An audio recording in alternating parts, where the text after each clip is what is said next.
आशा करता हूं आप सब बहुत अच्छे होंगे। मेरा नाम है सिद्धांत अग्निहोत्री। स्टडी ग्लोस पे आपका बहुत बहुत स्वागत है। ईरान का 10 पॉइंट प्रोग्राम क्या है, क्या ईरान ने मांगे रखी हैं। 10 दिन तक ये वॉर रुक गया है बट फिर भी गल्फ पर हमला हो रहा है। वो देखिए एक्चुअली क्या है ना कि जो इस्लामिक देश हैं वहां पे डिसेंट्रलाइजेशन है। ऑपरेशन सिंदूर में जब सीज फायर हुआ था, सीज फायर तो वैसे खाली वो नाम का ही है बट ऑन पेपर तो कुछ लिखा नहीं गया। उसके बाद भी आपको याद होगा कि 3:30 बजे डीजीएमओ ने कॉल पे बात की बट स्टिल रात 8 बजे तक भी जम्मू में ड्रोन्स दिखे। क्यों? क्योंकि डिसेंट्रलाइजेशन में प्रॉब्लम क्या होती है ना कि धीमे धीमे इंफॉर्मेशन पहुंचती है। तो गल्फ में अभी भी हमला हो रहा है बट वो रुक जाएगा। ठीक है, अब ईरान ने जो मांगे रखी हैं किन किन पर बात होगी और स्टेप बाय स्टेप मैं आपको एक रियलिस्टिक मैपिंग दूंगा कि क्या हो सकता है, नेगोशिएशंस कैसे आगे बढ़ेंगे। लेकिन उससे पहले अगर आप एआई सीखना चाहते हैं, ये 3 एआई कोर्सेज हैं जिसमें गूगल के सारे एआई टूल्स, मास्टर अवतार कोर्स एआई का, मास्टर चैट जीपीटी, उसके साथ YouTube SEO plus thumbnails free एक कोर्स है और एक फ्री प्रॉम्प्ट बुक है। ये मात्र 800 रुपए का है। परसों तक सेल है। अब हमने एआई के कोर्सेज को कंबाइन करना शुरू कर दिया ताकि आपको आसानी हो। डिस्क्रिप्शन कमेंट बॉक्स में लिंक है। तो सबसे पहले the first thing, big picture first, Iran का जो 10 पॉइंट प्रोग्राम है वो है क्या। पहली बात, अभी तक प्रपोजल सामने नहीं आई है। मैं आपको एक बहुत बढ़िया चीज बताता हूं। शहबाज शरीफ, अब ये पता लग गया है कि इसको पिछवाड़े में डंडे पड़ रहे हैं और एक स्क्रिप्ट दी जा रही है। इसने अपने ट्विटर पे, जैसे मान लीजिए कि मैंने आपको बोला कि सुनो तुमको एक मेल ड्राफ्ट करनी है, तुमको एक मेल इसको भेजनी है, ये नाम है और ऐसा ऐसा लिखना है। आप कंटेंट लिखोगे जो जो लिखना है। इसने पता क्या बोला, मैं जो बोल रहा हूं कि तुमको एक मेल ड्राफ्ट करनी है, तुमको ऐसा ऐसा लिखना है, तुमको इसको भेजना है। अमेरिका ने जो इसको भेजा वही छाप दिया। प्रपोजल क्या है, ड्राफ्टिंग क्या है, आप समझ रहे हैं। यानी कि बोल अमेरिका रहा है पूरी तरीके से। गजब बेइज्जती, फिर एडिट किया बैठ के। तो ये तो हालात हैं। एनीवे, तो ईरान ने सबसे पहले, ये अभी प्रपोजल सामने नहीं आया है, सबने इसका समर्थन तो किया है बट ईरान ने कहा है कि देखिए America must accept uranium enrichment program. अब देखिए इसमें ये ईरान का कहना सही है। ईरान बॉम्ब बनाने को, उसको क्या मिलेगा बॉम्ब बना के? ईरान को बॉम्ब बना के कुछ नहीं मिलने वाला। ईरान खुद चाहता है कि भाई देखो सारा काम बढ़िया से हो जाए, सब काम बेहतरीन तरीके से हो जाए। हम क्यों बॉम्ब करेंगे? ईरान कहता है ना कि गुस्सा दिला रहा है वो ब्लैकमेल। क्योंकि देखिए पहले आपको समझना पड़ेगा ना हमारी प्रॉब्लम, फिर हम समझें। आप अपनी अकड़ में हो, आपको लग रहा है कि 4 कंटाप मारेंगे सारी बातें उगल देगा ये फड़फड़ की तरह। तो भाई दूसरा वाला पागल तो है नहीं, उसके भी 2 हाथ है, उसके भी 2 पैर है, वो भी गिरा के मारेगा। तो वही ईरान कह रहा है कि भाई पहले आप तो झुको। लेकिन अमेरिका कह रहा है नहीं, हम क्यों झुके, तुम्हारे घर में घुस के मारेंगे तुमको। तो ईरान कभी भी बॉम्ब बनाने के उसमें नहीं था क्योंकि अमेरिका इजराइल का लगातार प्रेशर था। घुस के कभी भी मार देते थे। ये तो वही बात होगी, घर में घुसे 4 कंटाप मार के आपको आगे 4 थपेड़े मार के बोले कि भाई ये क्या है, हमारा घर, हम ही को मार रहे हो, तो फिर आप भी ताकतवर बनोगे। ये ईरान, तो ईरान यही बोल रहा है कि भाई हमको तो चैन से जीने दो। हम क्या बोल रहे हैं, हम यही तो बोल रहे हैं कि तेल हमारा है, हमको थोड़े तो राइट्स दे दो। यही तो हमारी मांगे। और क्या मांगे? तो भाई वो सॉवरेन कंट्री है, Iran has a right to do so. इतनी बड़ी सिविलाइजेशन, इतनी पुरानी सिविलाइजेशन है। तो यूरेनियम एनरिचमेंट प्रोग्राम आप एक्सेप्ट करिए। हम बम थोड़ी ना बना रहे, आप भेजिए ना। इंटरनेशनल एटॉमिक एनर्जी एजेंसी, आप इनके इंस्पेक्टर भेजिए, हम आपको यूरेनियम सौंप देंगे। आप भेजिए कहां तक हमारा एनरिचमेंट प्रोग्राम जाएगा। यही तो जेसीपीओए में था। बराक ओबामा बड़ा समझदार आदमी था। तो हमारे पास we have a right to enrich uranium, समझिए।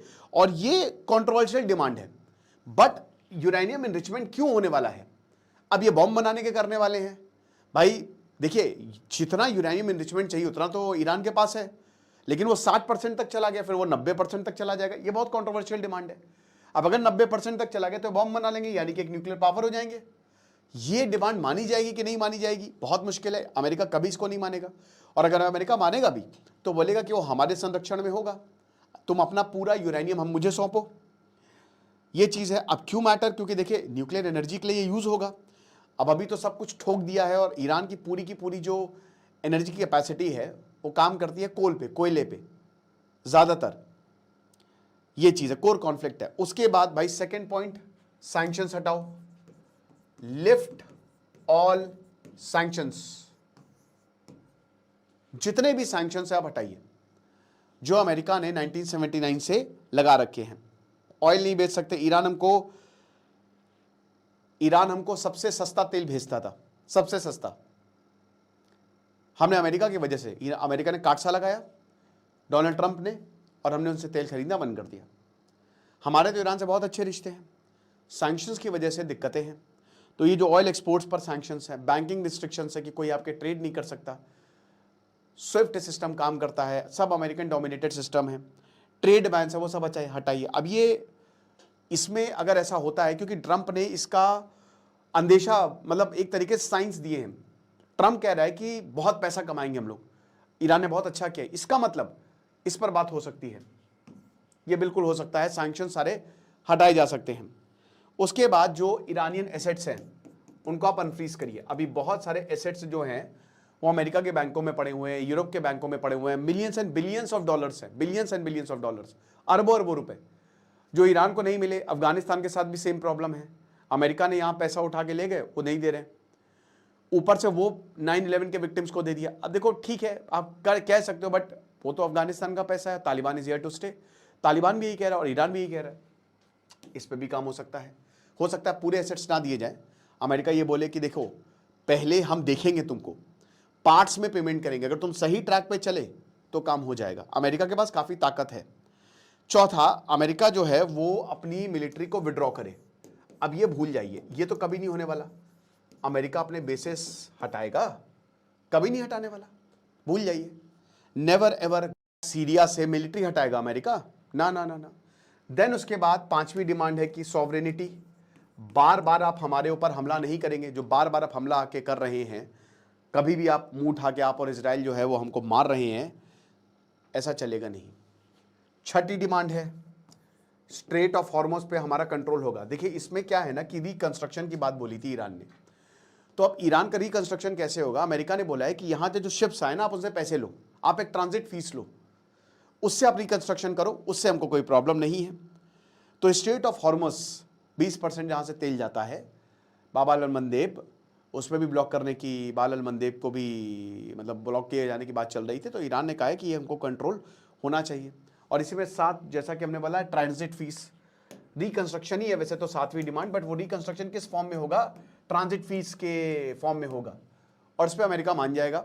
स्ट्रेट ऑफ हॉर्मस पर भी मान जाना चाहिए, पूरा कंट्रोल नहीं, लेकिन ये काम हो जाना चाहिए। और उसके बाद यूनाइटेड नेशन रेजोल्यूशन को लीगली बाइंडिंग किया जाए, ताकि अमेरिका जो है वो दोबारा से विड्रॉ ना कर पाए। यानी कि जो यूएन रेजोल्यूशन, यूएन के अंदर ही एक रेजोल्यूशन बनाया जाएगा। और जैसे JCPOA भी यूएन के अंदर था, बट अमेरिका विड्रॉ कर गया 2018 में अकेले। ईरान नहीं चाहता था अमेरिका विड्रॉ करे, बट वो कर गया। तो ऐसे दोबारा ना हो। ये जो आप अभी साइन करके देंगे ना, तो इसमें सारी पार्टीज हैं, पूरी दुनिया जो है इसकी विटनेस, और बोले कि हाँ अब अमेरिका ये काम नहीं करेगा। उसके बाद इकोनॉमिक नॉर्मलाइजेशन है। देन उसके बाद end of war framework, formal end of war, मतलब अब ये नहीं होगा, ये तो चलो इकोनॉमिक नॉर्मलाइजेशन है। 10वां कि आप वॉर को एंड करिए, ठीक है। ये नहीं होगा कि टेम्परेरी की 10 दिन का पॉज हो गया, फिर लड़ाई शुरू हो गई, 1 महीने का पॉज हो गया। यही ईरान पहले भी बोल रहा था कि आप इसको खत्म करिए, वंस एंड फॉर ऑल खत्म करिए, और चलते हैं। अब ये तो फारसी वर्जन है जिसमें एक्सेप्टेंस ऑफ एनरिचमेंट है। इंग्लिश वर्जन इसमें बोला गया कि ओमिटेड, मतलब ईरान जो है यहां पे डिप्लोमेटिक जो है, मतलब इंग्लिश वर्जन में बोला है कि ईरान ये सब कुछ नहीं करने वाला। तो बात ये है कि एक्सेप्टेंस होगा नहीं होगा ये तो बाद में पता चलेगा, ये अभी थोड़ी देर में पता चलेगा। बट ये सीधा नेगोशिएशन स्ट्रैटेजी है जो ईरान की, आप सारी चीजें मांग लो। ये यही होता है कि आपकी जो डिमांड है, जाहिर सी बात है कि आप अपनी डिमांड रखते हो, आस्क एवरीथिंग, आप अपनी डिमांड रखते हो, अगला वाला बोलेगा ये पूरी नहीं हो सकती, ये पूरी नहीं, आप तो सब रख दोगे ना, दिल खोल के बातें कर दोगे, हमको ये सारी चीजें चाहिए। फिर उसके बाद एक बेसलाइन सेट की जाएगी और कॉम्प्रोमाइज किया जाएगा बाद में। अभी तो 10 दिन का पॉज है, 10 दिन का 2 हफ्ते का, अब ये मान के चलिए युद्ध रुक गया है, पूरी तरीके से युद्ध रुक गया है। क्योंकि पिछले बारे में जो ईरान ने मार्च में बोला था ना लास्ट में, वो अमेरिका ने, तो वो ईरान एक्सेप्ट नहीं कर रहा था, अब एक्सेप्ट तो कर लिया है। फिर उसके बाद न्यूक्लियर लेवरेज जो कि एक बार्गेनिंग चिप है, ताकि अमेरिका के ऊपर भी प्रेशर बने। और स्ट्रैटेजिक गोल यही कि इकोनॉमिक सर्वाइवल होता रहे, रीजनल डोमिनेंस हमारी बनी रहे, और सिक्योरिटी गारंटी हमारी मिलती रही। तो इसमें सिक्योरिटी गारंटी मिलेगी, बट रीजनल डोमिनेंस भी एक तरीके से बना ही लिया है, और इकोनॉमिक सर्वाइवल इनका होगा। क्योंकि अमेरिका मानेगा अभी अमेरिका,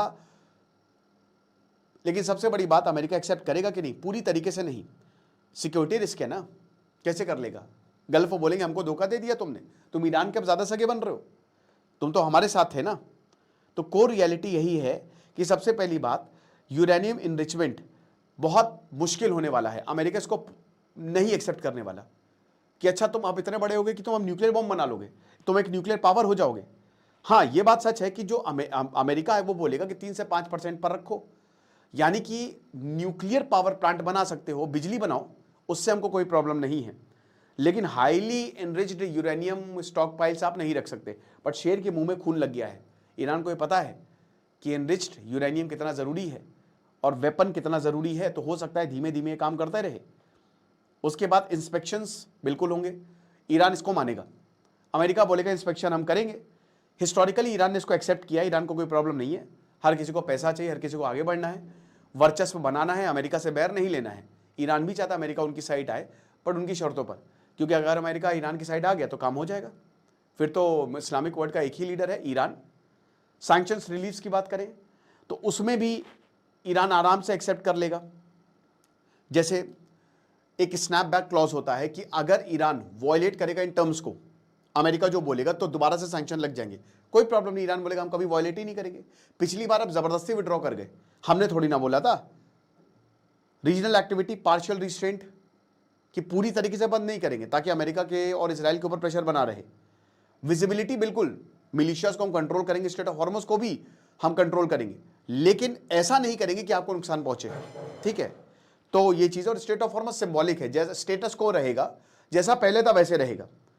अमेरिका जो है एनरिचमेंट पर कॉम्प्रोमाइज कर सकता है, क्योंकि स्ट्रिक्ट, देखिए अमेरिका क्या बोलेगा, अमेरिका कहेगा कि हम देखेंगे तुम्हारा पूरा न्यूक्लियर प्रोग्राम और तुम्हारे हर जगह पे जाएंगे, घूमना भी हो जाएगा हमारा, तो हर जगह पे जाएंगे और देखेंगे तुम कितना एनरिचमेंट कर रहे हो। तो कैप लगाएगा अमेरिका और पॉसिबली वो एक्सेप्ट कर लेगा इस चीज को, ये कोई बहुत बड़ी मांग नहीं है, लेकिन बम बनाने के लिए नहीं, सिविलियन न्यूक्लियर प्रोग्राम आप चलाइए। भारत के साथ भी 2007 में भारत ने सिविलियन न्यूक्लियर प्रोग्राम अमेरिका के साथ साइन किया था, भारत को दिए थे, बल्कि भारत एक एटॉमिक पावर है, तब भी भारत को यूरेनियम, भारत को सारी मदद दी थी अमेरिका ने, राइट। सैंक्शंस धीमे धीमे, इतनी जल्दी नहीं हटा देंगे हम, बट पहले आप जो टर्म्स हैं ट्रीटी के, आपको उस पर कॉम्प्रोमाइज करना पड़ेगा। मिलिशिया प्रेजेंस आपको हटानी पड़ेगी, अपना ट्रूप जो है वो रिड्यूस करना पड़ेगा। तुम हमारा छोड़ो, हम तो यहां पे रहेंगे, तुम अपना देखो। देखिए ईरान डरा है, ये मान के चलिए, ईरान को डर था कुछ भी कर लो, अमेरिका कारपेट बॉम्बिंग कर देता, न्यूक्लियर अटैक भी कर सकता, तो यू नेवर नो, ठीक है। तो रियलिस्टिक पॉसिबिलिटी यही है कि पहले तो वीक 1 जो इस हफ्ते में, वो डी एस्केलेशन होगा। ईरान बोलेगा 10 पॉइंट, 10 के 10 पॉइंट मानो, फिर उसके बाद ये एक सेम पेज पर आएंगे। बैक चैनल डिप्लोमेसी चल रही है, तो बैक चैनल के अब तो ओपन चैनल हो गई है, ये सबके सामने हो गया है। क्वाइट बार्गेनिंग होगी, ईरान फ्लेक्सिबिलिटी दिखाएगा धीमे धीमे, अमेरिका भी फ्लेक्सिबिलिटी दिखाएगा। और क्रिटिकल मूवमेंट की पहला स्टेप क्या होगा, week 3 first concrete trade off होने वाला है, यानी कि तीसरे हफ्ते में, क्योंकि ये और एक्सटेंड किया जाएगा, जब तीसरे हफ्ते में हम यहां पे करेंगे, तब जाके हमको रियल डील सामने आएगी, और जो मैंने बताया उन चीजों पे कॉम्प्रोमाइज होगा, आप देख लीजिएगा। और फाइनली वीक 4 यानी कि 1 महीने के बाद ड्राफ्टिंग फेज में आप हम आएंगे, और वीक 5 में पॉलिटिकल अप्रूवल हो जाएगा, पूरी दुनिया मान लेगी, ठीक है। फिर उसके बाद आप अनाउंसमेंट कर दीजिए वीक 6, और खेल खत्म, पैसा हजम, बढ़िया। आपको क्या लगता है आप मुझे बताइएगा। बाकी आप बहुत ही शानदार, हमारे एआई का कोर्स, आप इसको अवेल करिए। Thank you so much.